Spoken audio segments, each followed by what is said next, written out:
A graça e a paz de nosso Senhor e Salvador Jesus Cristo, ainda dando continuidade ao estudo sobre o obreiro, nós já vimos que a fim de estar qualificado para o serviço espiritual, o cristão, crente, o obreiro, deve possuir não apenas determinada quantidade de experiência espiritual, ele tem de possuir também um certo tipo de caráter. E o caráter do obreiro precisa ser adequado ao caráter da obra. E o desenvolvimento do caráter de uma pessoa não ocorre em um dia. Se o obreiro tiver de possuir aquelas qualidades necessárias para torná-lo útil ao Senhor, qualidade esta que vimos no Evangelho qual escreveu Mateus, capítulo de número 25, versículo 14 ao versículo de número 30, na parábola a qual o Senhor Jesus Cristo fala sobre os talentos. Então, se o obreiro tiver de possuir, aleluia, caráter, aquelas qualidades necessárias para a obra do Senhor, para ser útil ao seu Senhor, então muitas questões práticas relacionadas à sua vida diária terão de ser reconsideradas. Como assim? Ele precisa abandonar hábitos antigos e, por meio de disciplina, formar novos hábitos, fazendo ajustes essenciais em sua vida a fim de que ele se harmonize com as obras. Você que agora serve ao Senhor e Salvador Jesus Cristo, que se encontra na presença do Senhor, aqueles hábitos antigos não podem fazer mais parte da sua vida. Sua roda de amigos, aonde você andava, aquilo que você fazia, aquilo que você falava, a forma como você se expressava, gestos, isso não pode mais fazer parte da sua vida. Você é uma nova criatura. É claro que você, para obter esse caráter de um obreiro, caráter de um cristão, não vai apenas modificar-se em um dia, vai haver essa transformação vai ocorrer a partir de um momento, a partir do momento da decisão, a partir do momento em que você se propuser a dizer: eu quero mudança, eu quero estar com Cristo e eu vou mudar, e você vai lutar. Você que falava palavrão, você tem que abandonar esses hábitos, você não pode continuar falando mais tais palavras banais, palavras torpes. Então, tudo isso deve ser por meio da disciplina. Disciplina. Não se muda em um dia, mas a mudança começa em um dia. E esse dia pode ser agora, esse dia pode ser hoje. Basta você estar determinado a uma mudança. Então, devemos sim formar novos hábitos. Um cristão diligente, um crente diligente, ele tem que formar novos hábitos. Ele tem que fazer ajustes essenciais em sua vida, a fim de que ela se harmonize com a obra. Há certos jovens que, desde o início de sua vida cristã, manifestam qualidades que nos levam a esperar que se desenvolva e se tornem servos úteis do Senhor e Salvador Jesus Cristo. Por outro lado, sempre vai haver aqueles outros que, embora não lhes falte dons, logo tropeçam pelo caminho e trazem desonra ao nome de Cristo. Nós perguntamos, como pode ser explicado o desenvolvimento tão variado nas vidas dos obreiros cristãos? E respondemos ao mesmo tempo, francamente, que existem certas características fundamentais na constituição de cada um dos obreiros cristãos. E estas características determinam se eles são ou serão valiosos ou não para o Senhor. O que vai determinar é realmente a disciplina, o desejo da mudança. como nós vimos na parábola dos talentos. Um jovem pode demonstrar certas características que pareçam promissoras para o futuro. Todavia, se outras qualidades fundamentais não estiverem presentes em sua vida, certamente ele será um desapontamento. Ele pode ter um autêntico desejo de servir ao Senhor, mas faltar-lhe a disposição de um verdadeiro servo.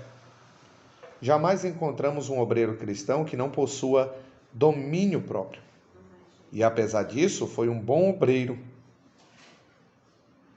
E jamais conhecemos uma pessoa desobediente que se comprovou como um servo útil para o Senhor. Há certas características sem as quais ninguém pode ser um obreiro cristão satisfatório. Portanto, um processo de destruição e reedificação é necessário, a fim de que o Senhor obtenha obreiros que satisfaçam a necessidade dele. O problema de muitos candidatos à obra do Senhor não é a ignorância ou a falta de habilidade deles, e sim um fato de que o próprio indivíduo está errado. Algo fundamental está ausente em sua constituição. Por consequente, se aquilo que está faltando em nosso caráter tiver de ser corrigido, é necessário que nos humilhamos diante do Senhor Deus Todo-Poderoso e nos sujeitamos à disciplina necessária. Demoremo-nos na presença de Deus, procurando descobrir algumas das qualidades exigidas que todos que têm de servi-lo de maneira aceitável. Uma dessas qualidades é a diligência. Parece supérfluo dizer isso, mas realmente é essencial afirmar de maneira enfática que o obreiro cristão deve ser uma pessoa que tem vontade de trabalhar. No evangelho que nós lemos, no evangelho de Mateus, lemos a história dos servos aos quais foram entregues 5 talentos, 2 talentos e 1 talento, respectivamente. Quando, após longa ausência, o senhor daqueles servos regressou e exigiu que prestassem contas do que lhe havia sido confiado, daquilo que havia sido entregue, o servo que recebera apenas 1 talento disse: Senhor, sabendo que tu és um homem severo, que não ceifas onde semeastes e ajunta onde não espalhastes, receoso escondi na terra o seu talento. Ele enterrou aquilo que o Senhor havia lhe entregado. Aqui tens o teu talento. Respondeu-lhe, pois, o Senhor: servo mau e negligente, sabias que ceifo onde não semeei e ajunto onde não espalhei? Cumpria, portanto, que entregasse o meu dinheiro aos banqueiros, e eu, ao voltar, receberia com juros o que é meu. Tirai-lhe, pois, o talento e dá-lhe o que tem 10. E o servo inútil, lançai-o fora, lançai para fora nas trevas, e ali haverá choro e ranger de dente. Mateus 25, capítulo 25, versículo 24, até o versículo de número 30. Essa passagem a qual acabamos de ler demonstra que o Senhor exige de seus servos que cada um deles seja diligente no serviço que lhe presta. O Senhor, observe, meus amados irmãos, o Senhor indicou claramente o problema fundamental na vida do servo, retratado na parábola. O problema era duplo. Havia 2 problemas, como nós já apontamos na lição anterior. Seu servo era mau e o seu servo era negligente. A sua maldade ficou manifestada no fato de que ele ousou chamar o seu senhor de homem severo. Não nos deteremos em comentar esse aspecto do seu caráter, mas falaremos a respeito do outro aspecto, que é a negligência, a qual o Senhor enfatizou. Pois a negligência é o antônimo, é o contrário daquilo que nós estamos estudando, daquilo que nós estamos vendo, que é o obreiro diligente, ou seja, aquele obreiro aprovado, aquele obreiro que se empenha, aquele obreiro que persevera através da disciplina para mudar realmente aquilo que outrora ele fazia, aquilo que lhe cercava antigamente. Então, vendo sobre a negligência não é um defeito em comum. Os negligentes, eles nunca buscam trabalho. Nunca buscam trabalho. E quando este se apresenta no caminho deles, ele procura evitá-lo. Infelizmente, muitos cristãos, muitos crentes, assim como descrentes, sofrem dessa fraqueza e servem de empecilho para seus companheiros. Isso acaba atrapalhando a vida de outras pessoas. Vocês já conheceram algum obreiro cristão eficaz que também era indolente? Não. Todos os obreiros eficazes são diligentes. Todos os obreiros eficazes são diligentes e sempre alerta, não desejando desperdiçar tempo e esforços. Não vivem buscando oportunidades para descansar. Pelo contrário, procuram aproveitar cada oportunidade para servir o seu Senhor. Considere os apóstolos. Quão diligentes eles se mostraram. Pense no colossal trabalho realizado pelo apóstolo Paulo no decorrer de toda a sua vida. Vejam-no a viagem de um lugar para o outro, pregando o evangelho onde quer que se encontrasse e arrazoando intensamente com as pessoas. Mesmo quando foi lançado numa prisão, não deixou de aproveitar tal oportunidade. Ele poderia ter dito, não, mas o Senhor me esqueceu aqui, o Senhor se esqueceu de mim, eu estava fazendo a obra dele, fui preso, apanhei e estou aqui juntamente com outro companheiro, irmão na obra. Mas ele era um obreiro diligente. E ele pregou para todos que se encontravam em contato com ele. E escrevendo àqueles que haviam sido separados. Leiam o que ele escreveu para Timóteo quando estava encerrado, encarcerado.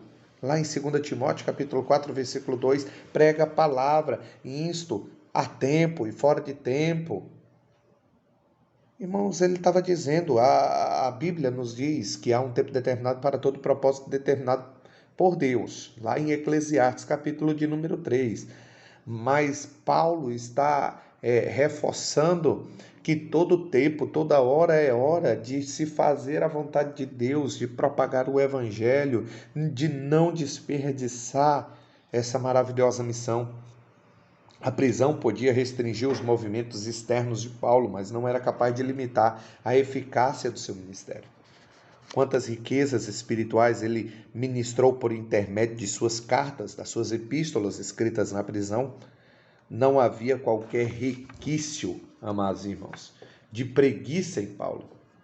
Ele estava sempre aproveitando o tempo. Frisa essa palavra, guarda essa palavra. Ele estava aproveitando o tempo. Devemos aproveitar o tempo.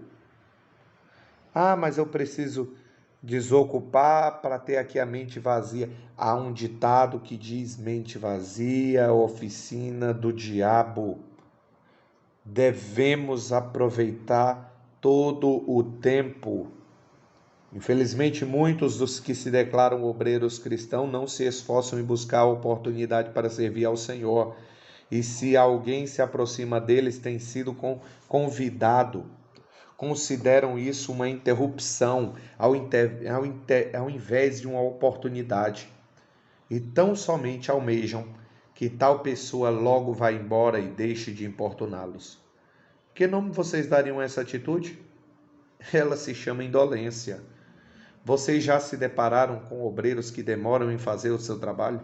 Tais obreiros se dispõem a fazer alguma obra, mas se demoram, atrasando sobremaneira o serviço do Senhor. E enquanto podem fingir estar trabalhando, pois não se mostram seriamente propensos a trabalhar, eles se mostram apenas inclinados a matar o tempo. Qual é o problema que os aflige? É a mais franca indolência.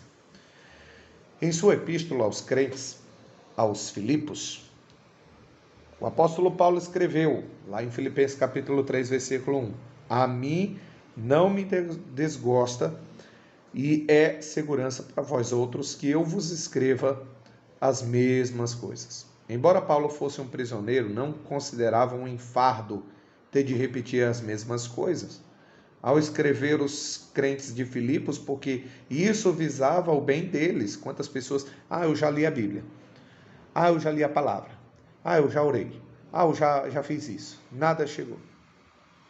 E onde está a disciplina de se buscar o Senhor? E onde está a perseverança em adorar a Deus? Você já orou? Continue orando mais. Já leu? Lê mais. Busque, medite, se empenhe realmente a aproveitar todo o tempo que o Senhor Deus Todo-Poderoso lhe dá. Como essa atitude difere na atitude de muitos crentes? Se lhe pedirmos que faça alguma coisa, reagem como se uma carga tremenda lhe houvesse sido imposta. O crente que reputa tudo como um fardo não pode ser um fiel servo do Senhor. Não pode nem mesmo ser um servo fiel dos homens. Alguns dos supostos obreiros cristãos de tempo integral se mostram tão super espirituais que não veem qualquer necessidade de trabalhar dualmente ou de prestar contas de um serviço a quem quer que seja. Se estivesse empregados em algum trabalho secular, nenhum patrão terreno suportaria com a indolência que o caracteriza o seu serviço. No entanto, tais obreiros se iludem, pensando que podem servir a Deus dessa maneira. Nosso caráter precisa ser disciplinado até que paremos de considerar o trabalho como algo enfadonho e nos deleitemos. Observe essa palavra, nos deleitemos, venhamos nos alegrar, termos prazer, contentamento em gastar tempos, energias, recursos materiais, tudo, sem restrições, a fim de servir aos outros. Paulo não somente se desgastava no seu ministério espiritual, mas também sabia quão árduo era o trabalho secular. Ouçamos a declaração dele mesmo, Atos capítulo 20, versículo 34. Sabeis que estas mãos serviram para o que me eram necessário a mim e aos que estavam comigo. Essas palavras nos descrevem um verdadeiro servo do Senhor. Alguns supostos obreiros têm realmente aversão ao trabalho e sempre podem apresentar alguma desculpa para evitá-lo. A outros, falta o impulso de procurar trabalho e simplesmente ficam ociosos, esperando que algumas coisas aconteçam. Todo servo fiel a Cristo aproveita os momentos. Mais uma vez o Senhor fala conosco que devemos aproveitar o tempo. Nós devemos aproveitar os momentos. Há pessoas que ficam esperando que lhe mande fazer alguma coisa. Faz isso aqui, olha ali, troca o garrafão, fica ali na porta, não tem uma pessoa, ajuda ali aquela pessoa, recepciona, evangeliza, vamos levar a palavra. Não espere que lhes mande fazer alguma coisa, comece a fazer alguma coisa. Todo servo fiel a Cristo, ele aproveita o tempo, ele aproveita o momento, e quando ele não está externamente envolvido na obra, está interiormente ativo, esperando no Senhor um autêntico exercício do coração. Ele está ali à disposição do serviço, ele está à disposição da obra, mesmo que ele não esteja envolvido diretamente naquele momento, mas a qualquer momento ele está pronto para ser usado, ele está um instrumento afinado nas mãos do Senhor Deus Todo-Poderoso. Uma certa ocasião, nosso Senhor disse: meu pai trabalha até agora, e eu também trabalho. O Senhor não deixou de trabalhar em nenhum momento, como diz lá no Evangelho a qual escreveu João, capítulo 5, versículo de número 17. Aleluia. Em outra ocasião, ele fez esta pergunta aos seus discípulos: não dizeis vós que ainda há 4 meses até a ceifa? E respondendo à indagação, ele mesmo o acrescentou: eu, porém, vos digo, erguei os olhos e vede os campos, pois já branquejaram para a ceifa. João 4, versículo de número 35. Os discípulos estavam dispostos a esperar durante 4 meses até lançarem mão à obra. Mas, na realidade, nosso Senhor disse que o tempo de trabalharmos é agora, e não há alguma ocasião futura. Erguei os olhos e vede, disse ele, indicando o tempo de trabalhador do qual ele precisava. Ele estava indicando a pessoa que ele precisava, o obreiro para a sua obra. Veja, erguei os olhos e verde. Aleluia, glórias a Deus. Ou seja, alguém que não fica esperando até que o trabalho chegue à sua presença. O que tem olhos para ver o trabalho a ser feito. Deus é maravilhoso. Nosso Senhor mantinha-se sempre alerta para cooperar com o Pai em tudo quanto estivesse fazendo, e visto que o Pai estava sempre em atividade, o Filho igualmente permanecia ativo. Não é a fervente atividade de crentes cujas inclinações incansáveis o mantêm sempre ativos em poder satisfazer a necessidade divina. Esta necessidade pode ser satisfeita pelo espírito de vigilância do servo diligente que cultiva o hábito de levantar os olhos e sempre pode ver a obra do Pai que o espera por sua cooperação.